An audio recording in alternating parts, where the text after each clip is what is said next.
वज़ीर-ए-आज़म नरेंद्र मोदी ने कहा है कि लद्दाख हो या जम्मू कश्मीर, हिंदुस्तान इन दोनों इलाकों की तरक्की की राह में आने वाले चैलेंजेस को शिकस्त देगा। कारगिल विजय दिवस के मौके पर लद्दाख में मुनक़िदा प्रोग्राम से खिताब करते हुए वज़ीर-ए-आज़म ने कहा कि आने वाले 5 अगस्त को आर्टिकल 370 को हटाने के 5 साल मुकम्मल हो जाएंगे। जम्मू कश्मीर एक नए मुस्तकबिल और बड़े ख्वाबों की बात कर रहा है।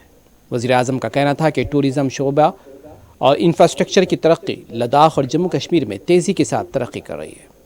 कश्मीर में सिनेमा हॉल भी खुल चुके हैं। 3.5 दहाइयों के बाद पहली बार श्रीनगर में ताज़िया का जुलूस निकाला गया। ज़मीन पर हमारी जन्नत अमन और भाईचारे की तरफ बढ़ रही है। या फिर जम्मू कश्मीर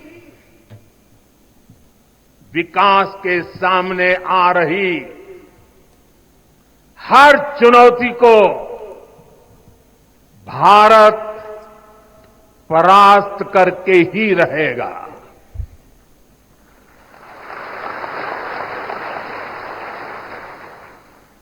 कुछ ही दिन बाद इस 5 अगस्त को आर्टिकल 370 का अंत हुए 5 वर्ष पूरे होने जा रहा है। जम्मू कश्मीर आज नए भविष्य की बात कर रहा है, बड़े सपनों की बात कर रहा है। जम्मू कश्मीर की पहचान